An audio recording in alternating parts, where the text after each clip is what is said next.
좀 한참 동안 고민을 좀 했는데 아무래도 날씨도 그렇고 여러 가지 상황에서 제가 설교를 그 주보에 기재를 하고 그리고 이제 주보를 읽어가면서 우리가 말씀을 좀 생각해 보도록 그렇게 하는 오전 설교가 될 수 있도록 좀 방향을 좀 조정을 했습니다. 그래서 주보를 읽어가면서 우리가 말씀을 좀 생각해 보도록 하겠습니다.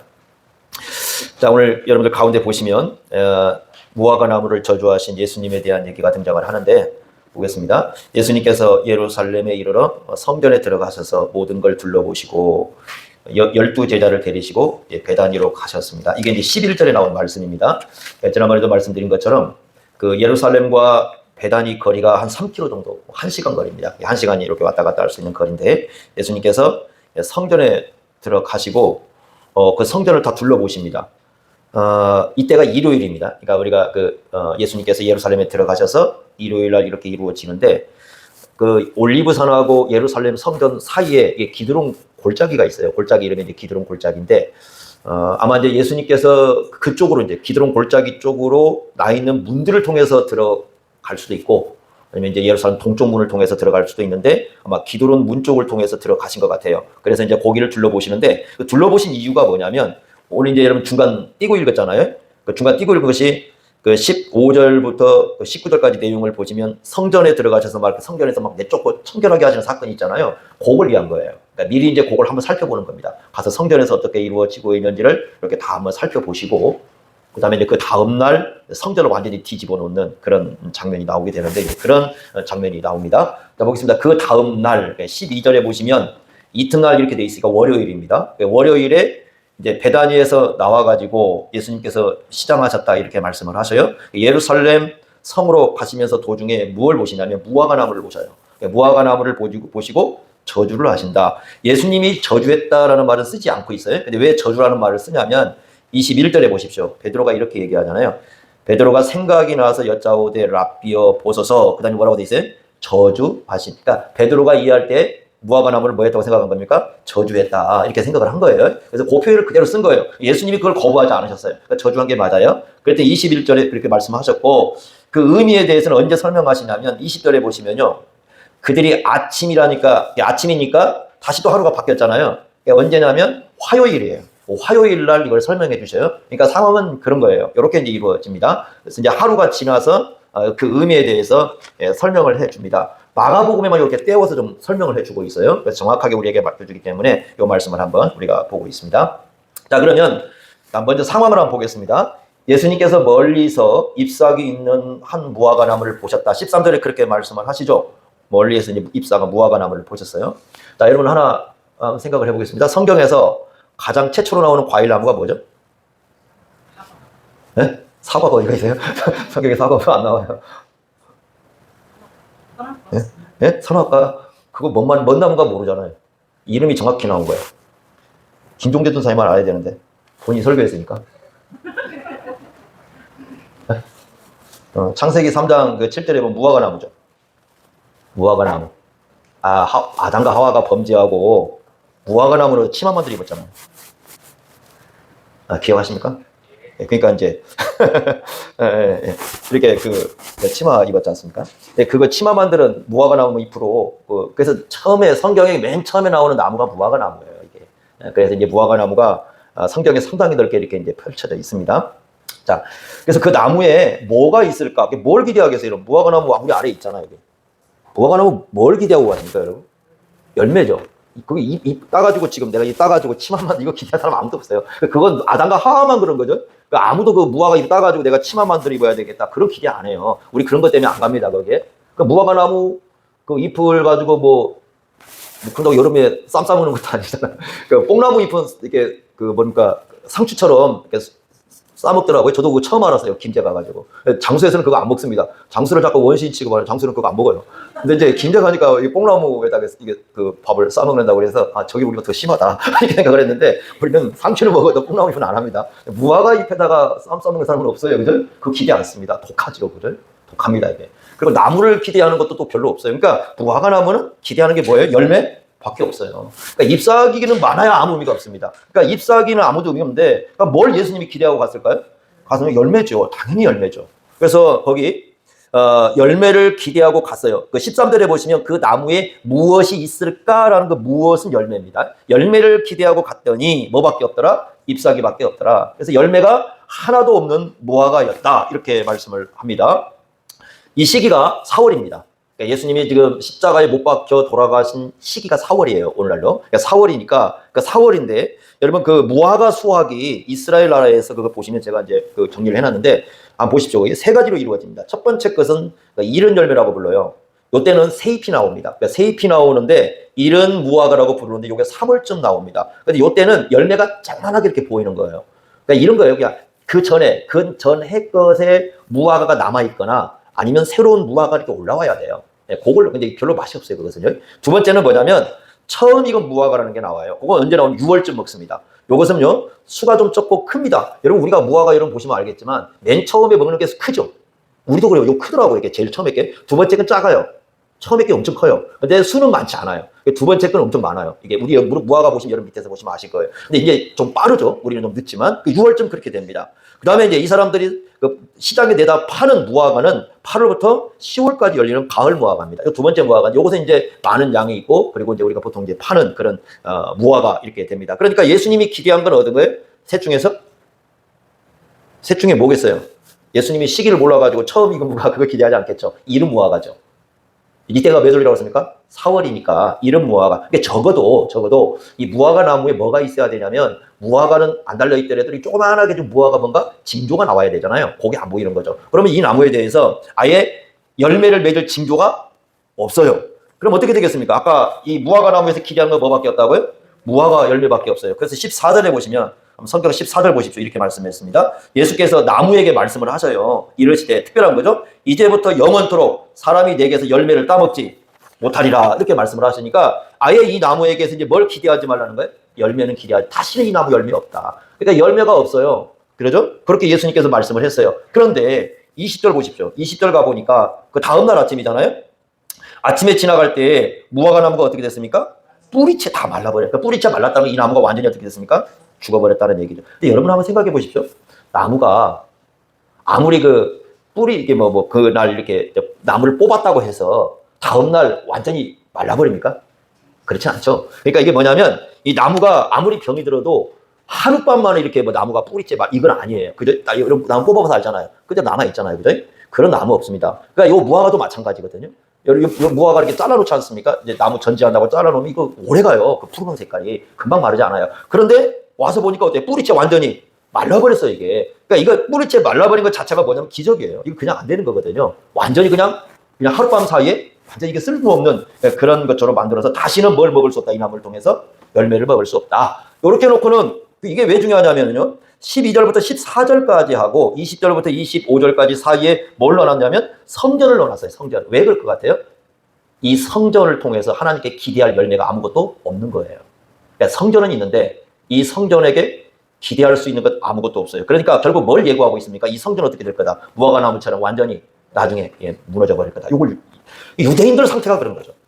그래서 열매가 없다면 문제가 심각하겠죠. 여러분 농부가 농사를 짓는 게 그래도 뭔가 이렇게 그 과일나무를 심을 때는 과일을 기대할 거고 또 그 벼를 심을 때는 벼를 여러분 기대할 거 아니겠습니까? 뭔가 기대감이 있잖아요. 제가 이제 군대에 있을 때 전방에 있었거든요. 전방에 있는데 철책 이제 이렇게 근무를 하지 않습니까? 근데 철책 근무를 하면은 삭막해요.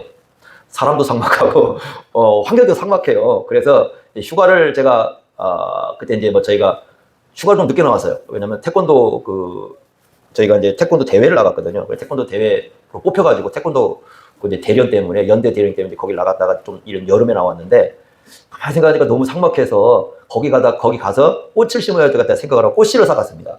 꽃씨를 여러 개 사갔어요. 이것저것 다 사가지고 갔습니다. 그래가지고 그 삭막한 땅에다 그걸 심었습니다. 몇 개나 살았을 것 같습니까? 기대를 했잖아요. 얼마나 열심히 들어온지 모릅니다. 물도 줘보고 열심히 가서 다 이렇게 했습니다. 그랬더니 하나도 살아나는 건 없고 딱 하나만 살아나더라고요. 봉선화 씨만 이렇게 나오더라고요. 봉선화 꽃만 이렇게 나와가지고 그래서 울 밑에서 봉선화만 불렀습니다. 그래서 다른 건 이게 살아나지가 않아요. 씨가. 근데 그 기대를 한 것은 그거거든요. 요것도 심었으니까 좀 나가지고 요게 나가지고 좀 그 일대가 좀 이렇게 뭔가 사람들이 볼 때 마음에 군대지만 그래도 아이고 꽃을 보면서 이게 좀 위로도 없고 그렇게 하기를 원했는데 물론 저쪽 GOP, 그러니까 철책 안쪽은 꽃이 있어요. 꽃이 있는데 그 안쪽은 또 꽃, 이 앞에는 꽃이 없어요. 이게 안쪽은 전부 다 볼모지 작전이라 해가지고 전부 다 여름에 그냥 풀을 한 포기도 남겨놓지 않고 싹 뽑아버립니다. 그러니까 저 안쪽을 보는데 잘 보이지가 않아요. 그러니까 이제 그 가운데 있는 이게 풀을 좀, 풀도 있고 그래서 이제 꽃을 좀 보려고 그렇게 했더니 꽃이 안 납니다. 그러니까 얼마나 실망이 했겠습니까? 하나님의 마음이 그런 거예요. 그러니까 우리를 통해서 뭘 요구하시는가? 열매를 요구하시는 거죠. 그러니까 열매를 요구하는데 뭐가 없다? 열매가 없다. 여기 기대가 열매를 요구했는데 하나님께 내놓을 열매가 없다. 이랬을 때에 이제 어떻게 될 건가 하는 것을 우리에게 말씀해 주고 있는 게 바로 이 말씀이에요. 자, 옆에 보시면 그래서 열매를 기대하시는 하나님이신데 한번 보겠습니다. 구약에서 아까 첫 번째 나오는 나무가 무화과나무라고 그랬죠. 근데 이 무화과나무를 여러분 계속 구약을 읽어보시면 이스라엘을 상징하는 나무이기도 해요. 예레미야 8장 13절이라든가 호세아 9장 10절 전부 이스라엘을 상징을 합니다. 그런데 이제 이 말씀, 그러니까 오늘 말씀의 배경이 되는 말씀은 특별히 미가서 7장 1절부터 6절까지예요. 이 말씀이 아주 중요한 부분인데 열매 없는 이스라엘과 진로에 대한 말씀입니다. 1절 2절인데 그거 한번 같이 읽어보겠습니다. 자, 굵게 돼 있죠, 오른쪽에. 시작. 재앙이로다 나여 나는 여름 과일을 딴 후와 포도를 거둔 후 같아서 먹을 포도송이가 없으며 내 마음에 사모하는 처음 익은 무화과가 없도다. 경건한 자가 세상에서 끊어졌고 정직한 자가 사람들 가운데 없도다. 요 말씀에서 가져와요. 처음 익은 무화과가 나오죠. 그 말씀을 배경으로 해서 요 말씀이 오게 되는데, 자, 이렇게 말씀했어요. 재앙이로다 나여. 재앙이로다 나여. 쉬운 성경에는 이게 내게 화가 있다 뭐 이렇게 이제 번역했고요. 여러분 새한글 성경에는 더 재밌습니다. 어떻게 번역했냐면 여러분들 가지고 있는 걸 나 큰일 났군요 이렇게 번역을 했어요. 나 정말 큰일 났고 이게 좋은 번역이에요. 좋은 번역. 그러니까 72년 번역에는 이게 슬프다 이렇게 번역이 되어 있는데 큰일 났다 지금 이렇게 이제 번역을 큰일 났다. 이스라엘 상태가 큰일 났다 이렇게 나도 큰일 났고 이스라엘도 큰일 났다 이렇게 번역을 합니다. 왜 큰일 났는가 이렇게 하겠습니다. 나는 그 다음에 여름 과일을 딴 후와 포도를 거둔 후 같다 이렇게 얘기합니다. 여름 과일을 땄으니까 뭐가 있어야 돼요? 과일이 있어야죠. 포도를 거뒀으니까 뭐가 있어야 돼요? 포도가 있어야죠. 그런데 따로 들어가서 따가지고 나왔는데 뭐가 없어요? 과일도 없고 포도송이도 없어요. 그 얘기는 무슨 얘기입니까? 농사 전부 망쳤어요. 아무것도 없어요. 네? 그러죠? 그래서 이게 이제 여기 보면 나는 그랬는데 나는 요걸 이제 해석이 두 가지예요. 하나는 뭐냐면 이 나의 주체를 하나님으로 보시는 거예요. 하나님으로. 그래서 나는 여름 과일을 따누와 같아서 이게 먹을 포도 이게 하나님으로 보고 하나님께서 이스라엘 백성들에게 의를 기대했지만 기대하는 열매가 그러니까 열매를 기대했지만 열매가 없다. 이제 그렇게 해석하는 경우가 하나고요. 또 하나는 뭐냐면 요 나를 선지자 미가 선지자로 보는 겁니다. 그래서 내가 어떤 상태냐 지금 여름 과일을 따고 여기 포도를 거뒀는데 먹을 과일이 없는 상태와 같은 상태다. 그래서 여기 말하는 열매가 누구냐? 여기 말하는 열매는 의인이다. 이렇게 보는 겁니다. 그러니까 이스라엘 나라에 어떤 사람이 없어져 버리 전부 의로운 사람이 없다는 의로운 사람이 없어. 그러니까 아무것도 없는 그 나무에 열매를 기대할 것이 없는 것처럼 이스라엘 나라에 보니까 이런 거죠. 미가가 열심히 말씀을 전했지 않습니까? 이 말씀을 열심히 전했으니까 어떤 사람들이 많이 나와야 돼요. 말씀을 듣고 말씀대로 살아가는 사람이 나와야 될 거 아니에요. 그런데 미가가 보니까 말씀은 열심히 전했지만 그 말씀대로 사는 사람이 나와요? 안 나와요? 없어요. 안 보이는 거야. 그러니까 말씀대로 사는 게 의인데 그런 사람이 안 나와요. 구체적으로는 미가서 6장 8절에 세 가지를 얘기합니다. 뭐냐면 첫째는 공의를 행하며, 둘째는 인자를 사랑하는, 그러니까 하나님의 사랑을 갖고 살아가고, 세 번째는 겸손히 하나님과 동행하는 건데 요 세 가지가 안 나와요. 말씀을 열심히 전했지만. 그러니까 뭐라고 얘기하냐면 큰일 났다. 큰일 났다. 나도 이런 사회 속에 사니까 나도 정말 큰일 났구나. 이렇게 느끼는 거죠. 그래서 의인도 없고 온 세상을 보니까 어떤 사람들만 가득 차 있어요? 악한 사람들만 가득 차 있어요. 그러면 뭐가 임할 수밖에 없어요? 하나님의 심판밖에 임할 수 없으니까 나도 큰일 났구나. 내가 말씀을 이렇게 전했는데 이 의로운 사람은 나오지 않고 악한 사람만 가득하니 큰일 났구나. 이렇게 느끼는 거예요. 아마 이게 이제 맞는 것 같아요. 그래서 뭐라고 얘기하냐면 내 마음에 사모하는 처음 익은 무화과가 없다는, 마음의 선지자는 간절히 원하잖아요. 그러니까 내 마음에 사모한다는 건 뭐냐면 말씀을 전할 때 간절히 원해요. 어떻게 원하냐? 열매가 맺히길 원해요. 말씀을 전해서 그 말씀을 통해서 열매가 맺히길 원하는데 있다는 거예요? 없다는 거예요? 없다. 그래서 뭐라고 얘기하냐면 경건한 자가, 여기 말하는 경건한 자는 하나님의 그 뜻에 어떤 순종하는 그런 삶을 살아가는 사람, 그런 사람도 없고, 정직하다는 말은 올바른 사람입니다. 하나님 앞에 올바르게 살아가는 사람도 없고 이 상태인 거예요. 이걸 그대로 가져와요. 가져와서 이스라엘에 보니까 이런 상태구나라고 말씀을 하고 있습니다. 그래서 참 안타까운 상황이에요. 예수님도 그러신 것 같아요. 예수님도 그렇게 말씀을 많이 전하시고 기적을 행하시고 많은 걸 행하셔서 이스라엘 백성들이 올바른 세계를 원했는데 안 보이는 겁니다. 이게 종교 지도자들은 전부 예수님을 대적만 하지. 그러니까 이게 올바른 열매가 맺지 않지 않습니까? 그러니까 이게 예수님도 참 그 안타까운 심령을 여기서 드러내고 있는 모습을 우리가 볼 수가 있습니다. 자, 그래서 보십시오. 거기 하나님께서 구원받은 백성들에게 기대하시는 건 뭐예요? 열매예요. 왜 열매냐? 이 열매는요, 한마디로 말하면 생명이 있다는 증거입니다. 그러니까 생명이 있다. 이 나무가 진정으로 하나님 나라에 뿌리 박혀 있다는 증거가 열매예요. 그래서 예수님께서는 열매에 대한 얘기를 상당히 많이 하셨어요. 그래서 제가 이제 5개만 일단 뽑아놔봤습니다. 읽어보겠습니다. 누가복음 8장 15절인데 여기 이 구절을 같이 한번 읽겠습니다. 8장 15절 같이 읽습니다. 시작. 좋은 땅에 있다는 것은 착하고 좋은 마음으로 말씀을 듣고 지키어 인내로 결실하는 자들. 이거 어디서 나온 말씀이냐면 그 씨 뿌리는 비유에서 나오는 거죠. 씨 뿌리는 비유에서 4개의 밭이 나오는데 그 중에 3개는 열매를 못 맺습니다. 요 하나만 열매를 맺습니다. 자, 하나 보게 길가가 있고요. 두 번째는 바위가 있고요. 세 번째는 가시떨기죠. 자, 열매를 못 맺는 이유가 있어요. 자, 3개가 다 있습니다. 길가에 떨어진 씨, 그러니까 하나님의 말씀이 들어갔는데 길가에 들어가는 씨는 왜 열매를 못 맺습니까? 마귀가 와 역사했다. 그러니까 마귀가 와가지고 그 말씀을 빼앗아 버린다. 그러니까 말씀이 마음에 머물질 않아요. 그런 사람들은. 그러니까 늘 그러니까 말씀을 들어도 이 말씀이 가슴에 머물지 않는 어떤 그런 역사, 그 길가에 들어가 있다. 두 번째는 바위는요. 바위는 뭐가 문제죠? 네.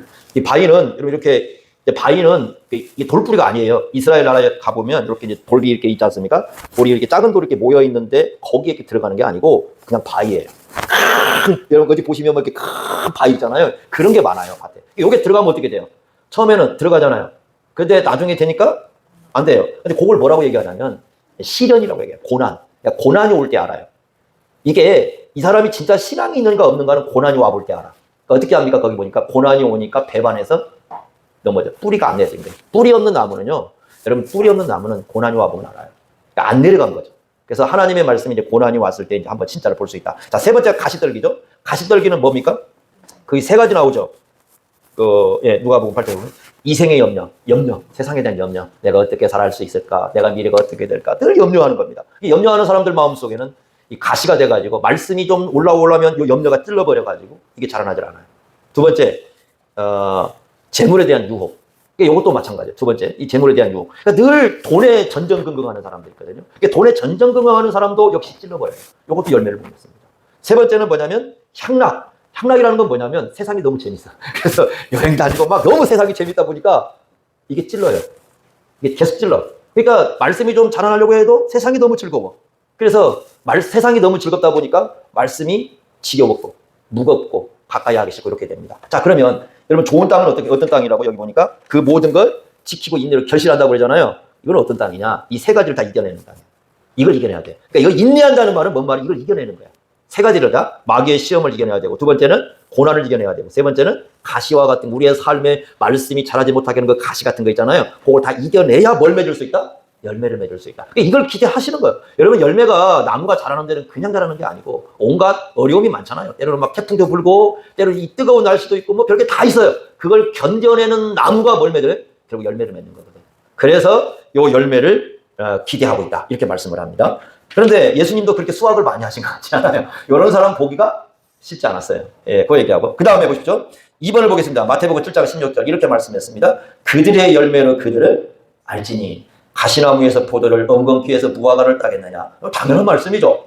배를 얻으려면 어디 나무로 가야 됩니까? 배나무로 가야죠. 배를 얻기 위해서 무화과 나무로 가지는 않아요. 그러니까 나무가 어떤 나무가에 따라서 뭐가 나온다? 열매가 나온다. 자, 열매를 기대하시는 분. 또 요한복음 15장 5절입니다. 이렇게 말씀했습니다. 나는 포도나무요, 너희는 가지라. 그가 내 안에 내가 그 안에 있으면 사람이 열매를 많이 맺나니 나를 떠나 너희가 아무것도 할 수 없다. 이렇게 열매도 말씀을 하셨어요. 그래서 열매를 많이 맺어야 된다. 근데 여기서 말하는 열매, 요한복음 15장 5절에서 말하는 열매가 뭘까? 뭐 여러 가지 이제 해석이 있습니다만 가장 1차적으로 학자들이 뽑는 건 성령의 열매입니다.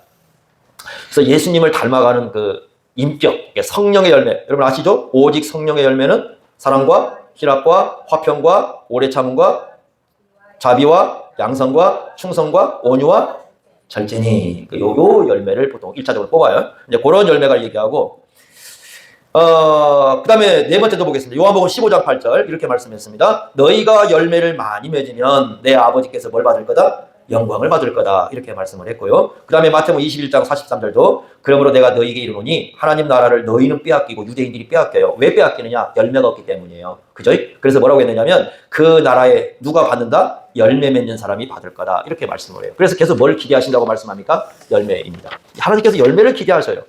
자, 열매를 기대하십니다. 넘겨보시기 바랍니다. 그래서 이 열매라는 건 뭐냐? 우리가 진짜 믿음이 있다는 표고 하나님의 은혜 가운데 산다는 표인데 이 사람들에게 왜 열매가 없느냐 하는 거죠. 중요한 건 그렇지 않습니까? 왜 열매가 없느냐라고 했을 때 이런 거예요. 그 당시 그 성전에 있는 사람들은 어떤 사람들이 전부 다 하나님을 섬기는 사람들이었죠. 겉으로. 그러죠?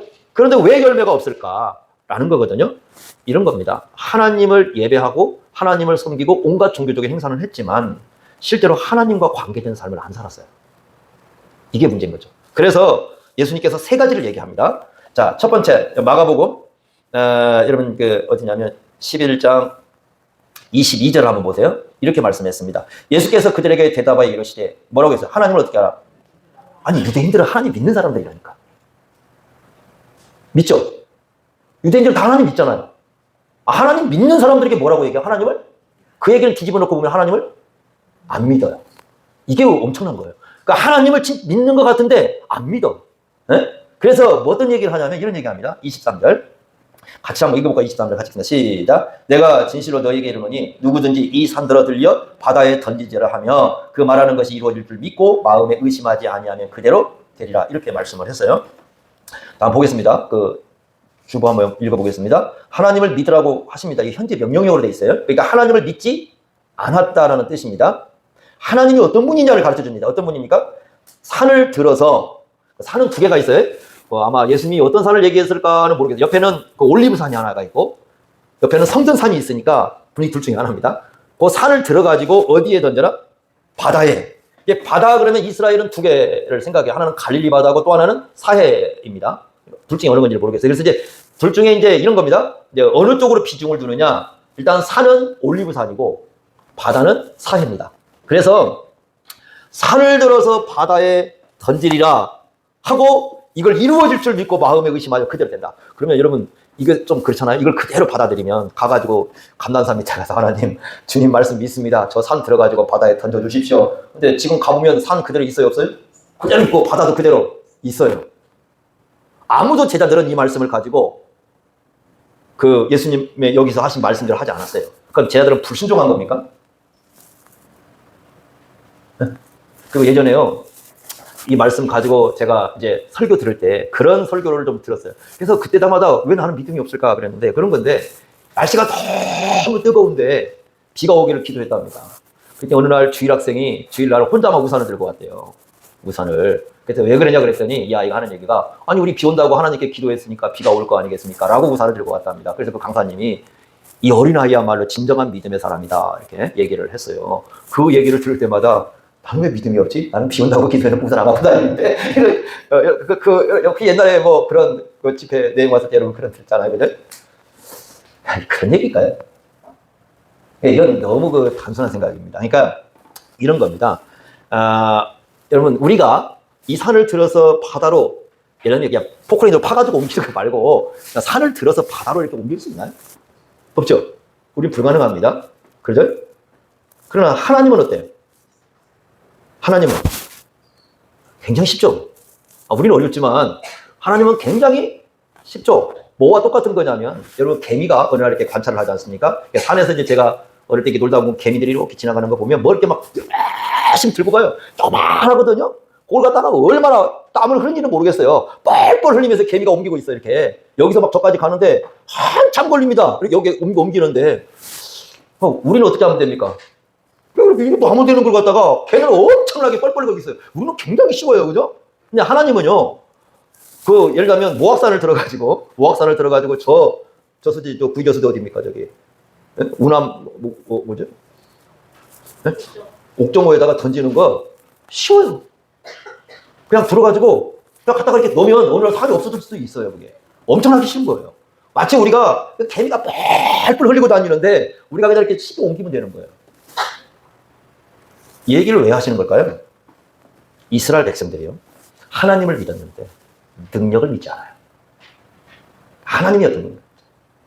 근데 이런 거와 같은 거예요. 근데 이걸 오해하면 안 되는 게 뭐냐면 이런 겁니다. 산을 옮길 만한 능력이 있다고 해서 산을 옮길 뜻이 있는 건 아니에요. 그건 구분하셔야 됩니다. 자, 여러분, 이제 좀 이따가 점심을 먹어야 될 텐데 내가 밥을 안 먹어요. 이 사람이 밥을 안 먹는 게 밥을 먹을 능력이 없는 건 아니잖아요. 밥을 먹을 능력은 있는데 밥을 먹고 싶은 뜻이 없는 거예요. 뜻이 없는 것과 능력은 달라요. 그러니까 하나님께서 예를 든다면 그 산을 들어서 바다에 던지는 건 뜻이 없어요. 왜? 큰일 납니다. 세상이 그러면. 그렇지 않습니까? 아니, 아침에 눈을 떴는데 이 산이 저쪽 가 있고 저쪽 산이 이쪽 가 있어 보세요. 그러면 어떻게 삽니까, 우리가? 하나님은 그럴 뜻이 없어요. 그런다고 뜻이 없다고 해서 능력이 없는 것은 아닙니다. 이게 중요한 겁니다. 그러니까 하나님께서요, 이런 겁니다. 이 나무를 갖다가 그냥 하룻밤 만에 뿌리째 마르게 하는 거 굉장히 쉬워요. 그잖아요? 하나님께서 그렇게 하진 않아요. 근데 굉장히 쉬운 겁니다. 자, 아까 앞에서 이제 심판 얘기가 등장을 하기 시작합니다. 하나님이 세상을 심판하실 수 있어요, 없어요? 있어요. 지금도요, 소돔과 고모라 같이 한 도시를 하나님께서 멸망시킬 수 있습니다. 그럴 능력이 없는 게 아니에요. 안 하시는 거예요. 어떤 데는 그런 게 있어요. 정말 못돼 먹은 사람 이렇게 보면은 하나님, 저거 다리랑 하나 딱 부러져가지고 좀 하면 안 될까? 이런 마음이 있어요. 하나님께서 안 부러뜨려요. 왜냐하면 뜻이 없어요. 그런데 사람들은 착각을 하는 거예요. 이런 겁니다. 하나님은 오늘 밤이라도 우리의 생명을 거둬갈 능력이 있어요, 없어요? 있어요. 내가 멀쩡히 걸어가다가요, 오늘 저녁에 갈 수 있습니다. 실제 그런 사람들이 있습니다. 제가 그 몇 주 전에 제 친구 하나가 죽었어요. 그러니까 연락이 왔습니다. 그러니까 부산에 사는 애인데, 얘는 그 얘기하면 다 아는 친구인데, 그 동네 애들은 다 알아요. 근데 동네에서 제일 건강했던 애예요. 어쩌면 동네에서요, 힘이 엄청 셌어요. 그래서 예약을 잘 안 싸워요, 저도. 싸우면 엄청나게, 제가 이제 그때, 막, 태권도도 하고 운동도 막 했어도 예약을 안 싸웁니다. 동네 안 싸우는 애 둘이 있어요. 한 친구는 싸움만 하면 낯들고 온 애가 있어서 예약을 안 싸워요. 절대 안 싸웁니다. 얘는 싸우면 일단 집에 가 낯들고 옵니다. 막 찾아옵니다. 예약을 안 싸웁니다. 또 하나는 어떤 애가 있냐면 힘이 너무 좋아, 얘는. 그래서 얘하고는 뭐 이렇게, 예를 들면 씨름을 한다, 안 합니다. 어떤 씨름을 하냐면 예전에 그 소 이렇게 꼴 베러 가지 않습니까? 그럼 꼴을 다 베놓고 몽땅 가져가기 이제 대회를 합니다. 그러니까 이 꼴을 다 베놓고 서로 이제 자기가 벤 거 다 가져가는 거예요. 그래서 이제 그 씨름을 하는데 얘는 못 이겨요, 제가. 힘이 그냥 이 손 힘이 굉장히 강합니다. 근데 신앙생활을 제가 이제 중학교 다닐 때는 얘하고 좀 같이 이렇게 신앙생활을 했었어요. 그러다가 얘가 이제 그 중학교를 딱 졸업하고 나서 부산으로 이렇게 갔는데, 근데 부산으로 갔었어요. 그래서 제가 이제 얘를 그 부산으로 갔길래 같은 그때 당시에 신앙생활을 하는지를 살펴보려고 이제 부산을 갔다가 부산에서 이제 터미널에서 만나가지고 막 대화를 했는데 조금씩 멀어지는 것 같아요. 그 어느 날 봤더니 이 신앙생활이 점점 이게 안 돼. 근데 나중에 보니까 둘이 맹세한 게 있거든요.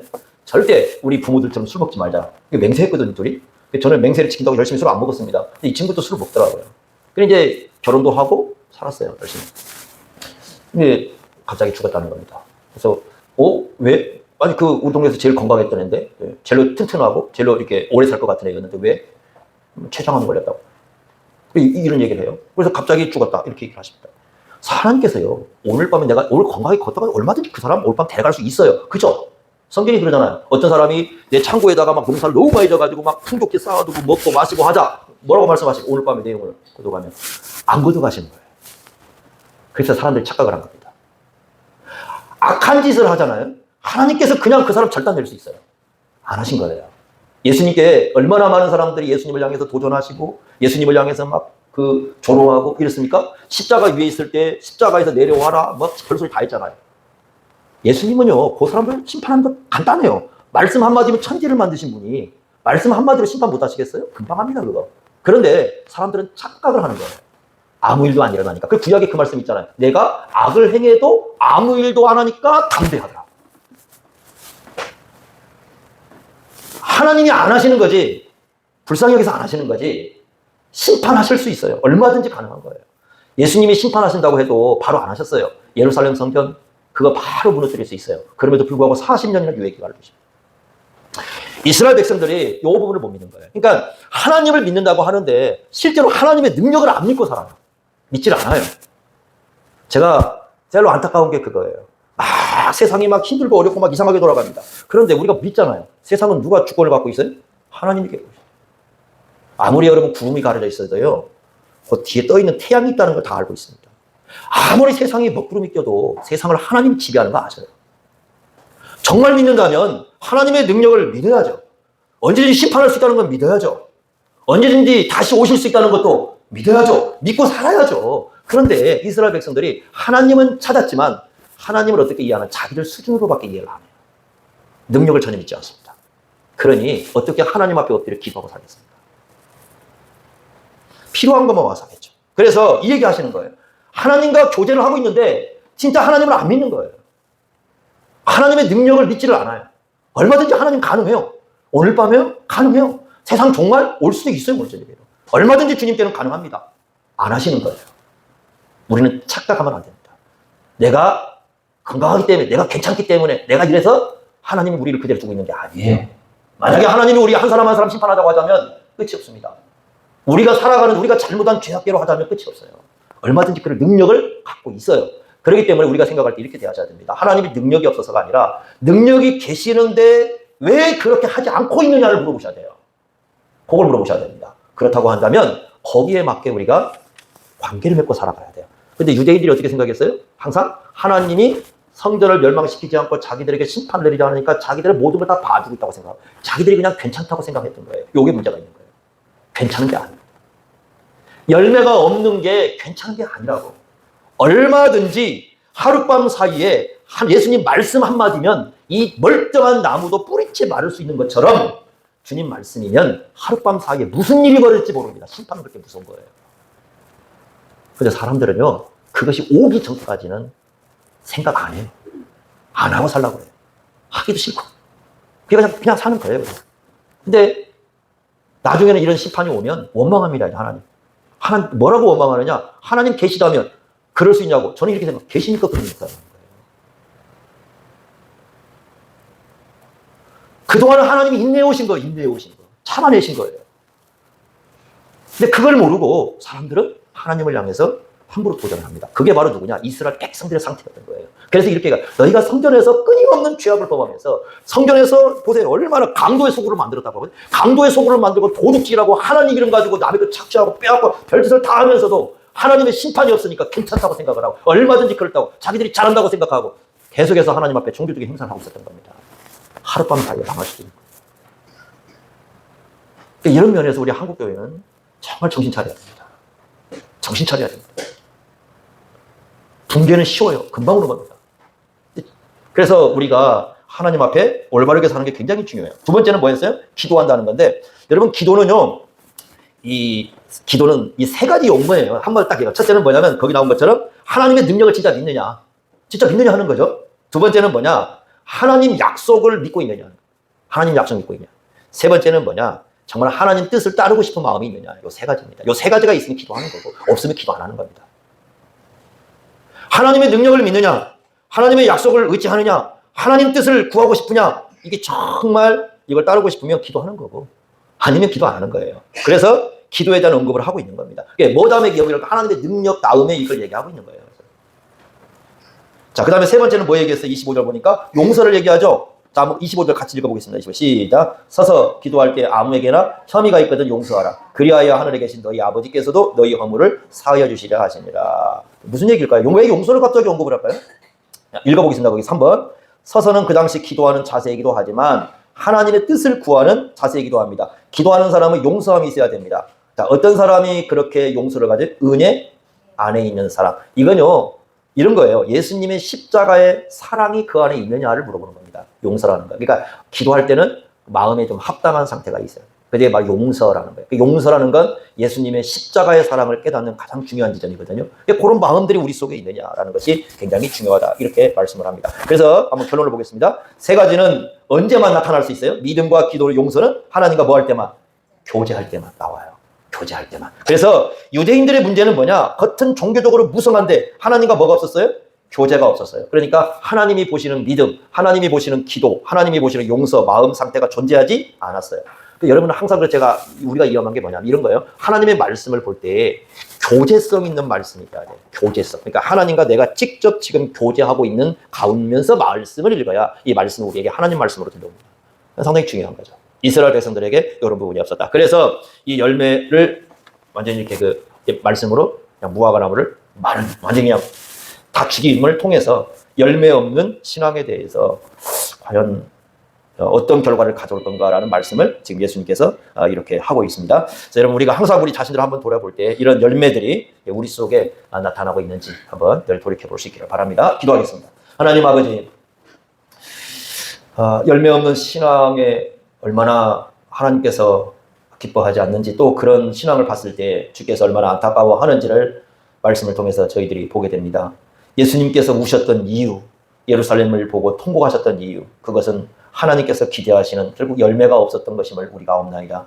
주님께서 우리에게 많은 열매를 말씀하셨습니다. 우리에겐 그런 열매가 하나씩 맺혀지고 있는지 늘 우리 자신들을 돌이켜보는 그런 삶이 될 수 있기를 저희들이 원하옵나이다. 아버지 하나님 붙잡아 주셔서 주님께서 기뻐하는 삶의 열매가, 신앙의 믿음이 우리 속에서 늘 자라날 수 있도록 함께하여 주옵소서. 예수님의 이름으로 기도하옵나이다. 아멘.